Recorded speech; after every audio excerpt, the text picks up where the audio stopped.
ウクライナ軍の連日にわたる戦略爆撃の成果により、ロシアでは26の製油所が稼働停止もしくは部分的な停止に追い込まれています。そのため、例年に比べて明らかに石油生成能力が激減しており、ロシア経済に大きな打撃を与えています。皆さんごきげんよう、上川薫です。今回取り上げる話題はウクライナ情勢。動画では連日のようにワイルドベリーズに対する攻撃の映像などを皆さんにはお伝えしてきました。これはロシア国内における物流網に対する大打撃を与えることに成功しており、地域経済だけではなく、ワイルドベリーズに融資しているロシアの金融界にとっても悪影響を与えています。しかし、そうした目新しい話題とは別に、ウクライナ軍によるドローン攻撃は、ロシア国内の製油所に対する攻撃を継続的に行っています。今日の最新ニュースでは、年間850万トンの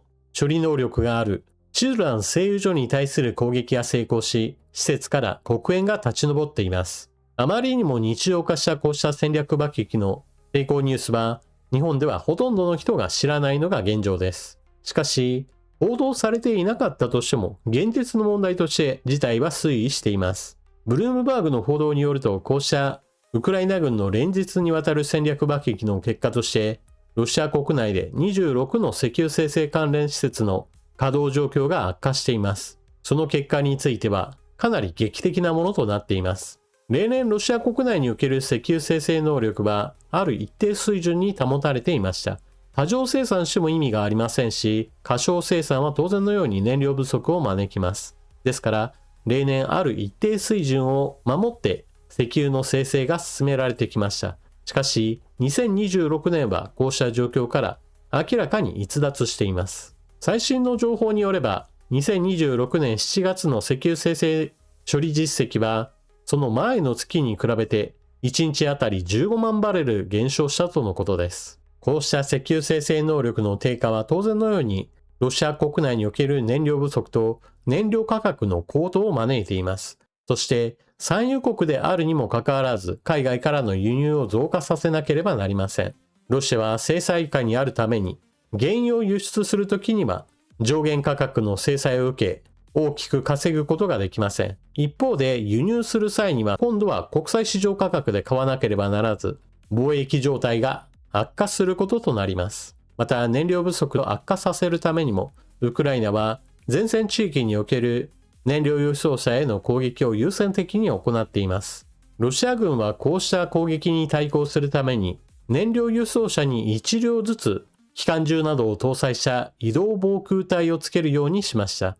ところが対応していますよという宣伝のためには良かったのですが、実質的には役に立っていないようです。ウクライナ側が公表している動画によれば、燃料輸送車1両に対して1両の防空隊がついている編成であったも、全く守りきることができず、燃料輸送車が次々と攻撃を受けて炎上する様子などが捉えられています。こうした燃料不足の問題はガソリンスタンドの渋滞を招いていますが、その他にも商品の輸送にも悪影響をもたらしています。特にクリミア半島においてはそれが顕著に現れています。現在クリミア半島は防空部隊についてもウクライナ軍の攻撃を連続的に受けており、レーダー施設や長射程の対空兵器である S400 なども次々と撃破されています。そのため発電所や変電所などについても無防備になり、ウクライナ軍の攻撃を防ぎきることができていません。そうした状況にあるためにクリミア半島の各地で停電と断水が断続的に続いています。商品の配送なども遅れに遅れて、生鮮食品類などを中心として商品の棚が空っぽになる地域も発生しています。人々は停電しているためにスマートフォンの充電ができなくなっています。そのため商店で提供されている電源を活用しての充電を行っている始末です。そして燃料が行き渡らない問題はガソリンスタンドの経営にも直接的な打撃となっています。ロシア国内の状況として2026年に入ってから独立系の店舗を中心として322のガソリンスタンドが閉鎖に追い込まれました。特に悪影響を受けているのが製油会社と直接的なつながりを持たないグループです。個人経営やもしくは小規模グループの場合だと燃料の供給といったものを受けることができず、売りたくても売れないというような状況があちこちで発生しているとのことです。続いての話題。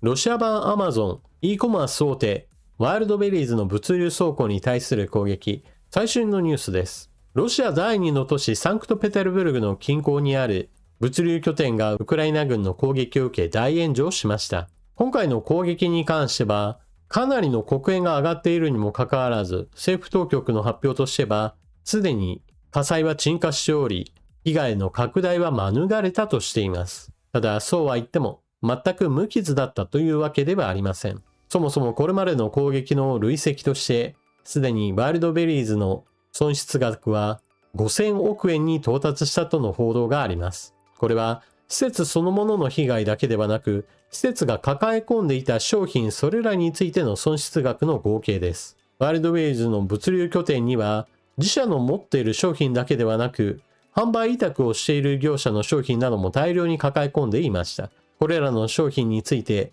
焼け焦げたものについては、戦争被害による免責事項を盾にして保証はしないという方針を示しており、企業倒産などにもつながるだろうと言われています。なお、ロシア国内における景気動向、小売販売業に対しても今影響が拡大しています。ロシア国内においては物価の進行とともに、戦争の悪影響といったものについても多くの人々が不安に思っています。世論調査によれば、ロシア経済の今後について不安を抱えているという人の声が今までよりもずっと高くなっています。現在ロシア政府は軍事費に対して国家予算の4割を割いているような状態であり、民間経済にお金を回すというようなことは全く行われていません。高い政策金利と、そして国際市場とのアクセスを遮断されている状態というのは、ロシア国内だけで消費を回していかなければなりません。しかし、人々はどんどんとお金を使わずに節約志向になっています。国内では様々な噂が多くの人々に悪影響を与えています。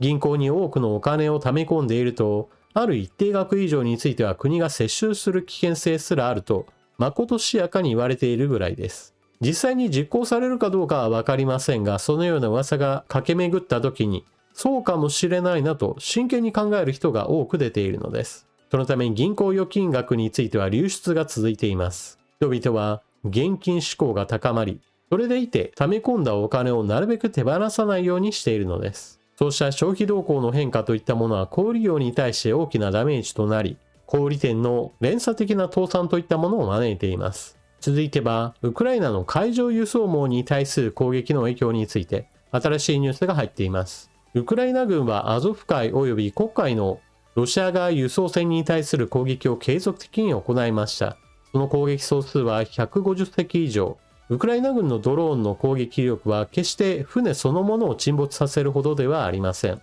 しかし、操舵室や機関部に対する攻撃を行うことにより、多くの船が損傷、漂流しているものも含めて、被害は甚大です。この問題で一番大きな影響が出ているのが、保険会社の動向です。非常に危険な事態に陥っていることを評価して、保険会社は保険をかけることそのものについて拒否するようになりました。そのため、運航会社は保険がかけられないのであれば、損失が最大化するとして、黒海からの輸送船についての計画見直しを迫られています。その影響として、2026年7月の実績として、20% 以上の輸出量減少といったものが報告されています。ただ、これに関連しては、ウクライナの攻撃作戦を非難する声というものも上がっています。例えば、ロシア軍の黒海艦隊が今、クリミア半島からクロスノダール州のロシア本土の港へと引き上げています。これは、クリミア半島だとウクライナ軍の海上ドローンから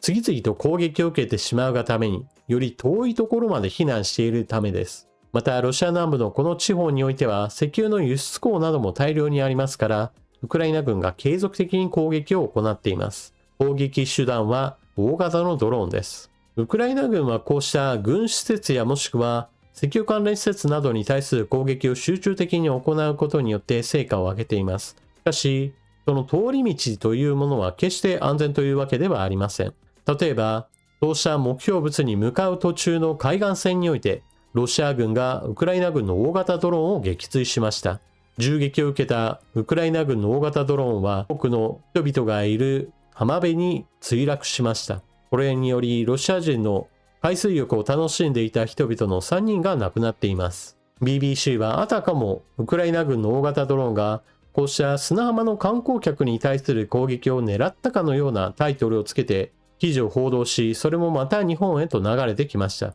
こうした記事を真に受けた人たちは、ウクライナ軍がついに民間人殺害を主目的に攻撃をし始めたかと、かなりずれた意見を述べている光景も広がっています。そもそも民間人を目的とした攻撃というのは主目的としてすべきではありません。それは戦争犯罪として定義されています。しかしそれは国際法という一つの枠組みの中で語られることであり、このような国際秩序について全く気にしない、むしろそうした戦争犯罪を繰り返すことが自らの利点だと考えているロシアは全く異なる行動様式をとっています。例えば今日入ったニュースにおいては、ウクライナ南部ヘルソンにおいてロシア軍の小型ドローンが民間人をつけ回して攻撃している映像などが公開されました。こうした映像というのはなかなか報道されません。なぜならばあまりにも日常化しているからです。ロシア軍は民間人を付け狙うことを一つの作戦として実行しています。これらの目標は何かといえば、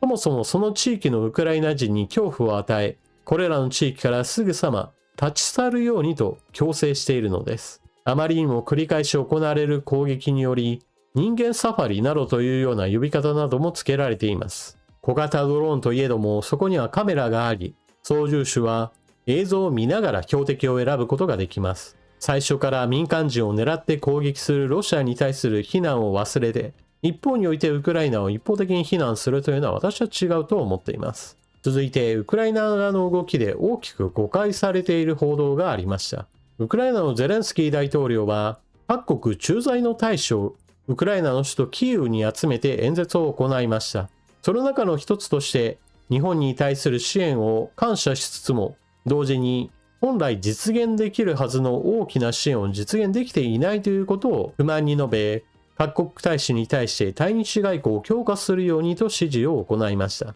ここでのポイントは、日本に対して直接支援が足りないよというような話をしているわけではなく、対日外交の担当者たちに対して葉っぱをかけている話です。しかし、日本においてはそうした報道ではなく、ウクライナのゼレンスキー大統領が日本に対して不満を述べているというような形での報道がなされました。では、ゼレンスキー大統領の日本に対する期待と失望というのは一体どこから生まれてきたのか、この背景について解説を行っておきましょう。まず第一に、ゼレンスキー政権は日本に対しての様々な協力といったものを求めてきました。例えば、ウクライナで今大きな問題となっているのは、ロシアの弾道ミサイルに対応できる迎撃ミサイルの確保です。それはパトリオットミサイルのことです。ロシアから様々なものが飛んできますが、その中で防ぎきれていないのが弾道ミサイルです。その他の巡航ミサイルもしくは大型のドローンに対する対応といったものはウクライナはかなりできるようになりました。特に大型のドローンシャヘドシリーズなどに対しての迎撃率は90から95%、さらに価格比においてもロシア側の大型ドローンの10分の1の価格で迎撃できるようになり、ロシア軍の大型ドローン攻撃は明らかに費用対効果が悪化し続け、必ずしもロシアにとって有利というわけではありません。ただしここでちょっと忘れてはならないのが、ウクライナの場合だから対応できている話であり、迎撃専用のドローンとそれを運用する運用組織が整備されているウクライナだからこそ成り立つ話であり、通常であれば毎月4000機、5000機といった大型ドローンが襲来する状態というのは多くの国々にとってはとてつもない脅威です。一方において弾道ミサイルに対する対応策というのは非常に高度な迎撃ミサイルが必要であり、ウクライナにとっては大きな課題となっています。こうした対弾道ミサイル用迎撃ミサイルの製造ができる国々はアメリカをはじめとした非常に限られた国であり、日本はそのうちの一つです。特にパトリオットミサイルシステムについては、日本だとライセンス生産が三菱重工が認められており、日本との協力関係を進めることはウクライナにとっては非常に有益なわけです。ただし日本はお断りしました。なぜならば、日本は様々な運用方針の変更を行い、防衛兵器類だけではなく様々な兵器類についても輸出できるようにはしてきました。しかし、今まさに戦闘中のウクライナに対してはそうした防衛装備品類についての輸出といったものを認めていないというような方針となっています。また、ここ最近の高市政権の外交姿勢といったものは、ウクライナにとって非常に不可解に見えるものとなっています。例えば、NATO サミットにおいてはゼレンスキー大統領が出席し、各国の首脳と会談を行いました。この NATO サミットには高市総理も出席していたのですが、この時ウクライナとの首脳会談は行っていません。また、ウクライナに対しては外務副大臣を派遣して現地視察などは行っていますが、副大臣の派遣というのはちょっと問題があります。なぜならば、ロシアとは茂木外務大臣がラブロフ外相と会談を行っており、どちらの方を重視しているかわからないような外交姿勢といったものが見え隠れしているからです。また、最近の動きとしても私が批判していた大学生の短期交流授業などの再開についても今のところ取りやめたという報道はありません。日本からウクライナに対しては経済と人道支援について国際機関を通じての支援が継続的に行われています。ウクライナはそのことについての感謝は述べてはいますが、同時にもっとできるはずだということもまた日本に対して表明しているわけです。日本の自衛隊でも退役兵器や弾薬類などがあるわけで、これらについてはウクライナに供与しても良いはずだと私は考えています。また、西側陣営で現在、ドローンの開発、生産、運用技術においては、明らかにウクライナが頭一つ抜けています。これらの技術などについては当然のように、軍事支援をしている国々に対する情報共有や共同開発生産能力の獲得などについて話が進められており、日本は残念ながら蚊帳の外になっています。特に日本の自衛隊は実戦を知らないわけですから、ウクライナから学ぶことは非常に多いはずです。こうした話をすると、ウクライナに対して支援することに何の利益もないと反対する人が必ず出てきます。しかし、そうした意見に対して私は全く異なる考えを持っています。なぜならば、ロシアの侵略というのは、ある一地方の話だけではなく、国際秩序に対する破壊活動であると私は考えているからです。例えば今回人間サファリの問題について少し触れましたが、ロシア軍は日常的に戦争犯罪を繰り返し行っています。初期の頃には報道もされました。しかし、日常的に行うことによって毎日行われるそうした民間人殺害などについては、もはやほとんど報じられなくなりました。つまり戦争犯罪があたかも無視されるような状況が生まれているわけです。そしてそのことについては何も、日本が当事者になった時にも同様の現象が起きることを覚悟しなければなりません。日本人がロシアの戦争犯罪に無関心になるのと同様にして、どこかの国が日本に対して戦争犯罪を繰り返したとしても、どこの国も誰も全く気にしない状況といったものが起こり得ることを示しているわけです。だからこそ国際秩序を守る活動に支援を行い、侵略者の軍事的な野望といったものを打ち砕くということは、日本にとっても良いことなわけです。この話について聞いたとしても、いやいや日本は特別な国で、日本がどこかの国から攻撃されて民間人が強姦、拷問、殺人、臨姦、子供の誘拐、洗脳教育、民間人の無差別殺人などが横行するようになれば、世界はきっと助けてくれるはずだと考える人は必ず出てきます。しかし、今日本人がウクライナに対して無関心になっている理由というものが、世界の人にも同様に当てはまるといったことを忘れてはなりません。例えば日本から見た場合においてウクライナが遠いからそんな国のことは気にするなというような人がいます。しかし逆に言えば日本に対してどこかの国が戦争犯罪を繰り返したとしても、多くの国々からしてみれば日本は遠い国の出来事であり、ましてや自分の国とは関係のないというような考えを持つ人は非常にたくさんいるでしょう。ウクライナ情勢についての話を延々としている理由というのは、これが決して日本にとって無縁ではないということを私は考えているからです。国際秩序の崩壊とその後の軍事力の行使といったものが現実的な手段となり、ましてや戦争犯罪が一つの作戦として容認される世界というのは、日本にとってとてつもない危険性をはらむ世界線となります。日本人がそのことに鈍感で、日本に対してだけではそんなことは決してありえないと考えているのであれば、それがお花畑と呼ばれる理由であることのゆえんでしょう。あなたは今回の話を聞いて、そんなことは未来にありえないと思うのか、それとも、そんな未来もあり得るんだということを前提として考えるべきだと思うのか、どちらでしょうか。というわけで今回の動画はここまで。最後までご視聴いただきありがとうございました。チャンネル登録していない方はぜひともこの機会にチャンネル登録よろしくお願いします。このチャンネルでは地上波のニュース報道ではなかなか取り上げてくれない戦争の推移について様々な事象について解説を行っていきます。ぜひともこれからもチャンネルの動画を見てくれると嬉しいです。なお余談ですが、ここ最近 YouTube で私の動画を無断転載しているチャンネルがなぜか急増しています。見つけ次第私自身も通報はしているのですが、YouTube の反応というものは鈍いもので、なかなか動画を消してくれなかったり、チャンネルについての罰則も与えていないような雰囲気です。ぜひとも皆さんからも見つけ次第通報してくれると反応が変わるかもしれないのでよろしくお願いします。それでは次の動画でまたお目にかかりましょう。またね。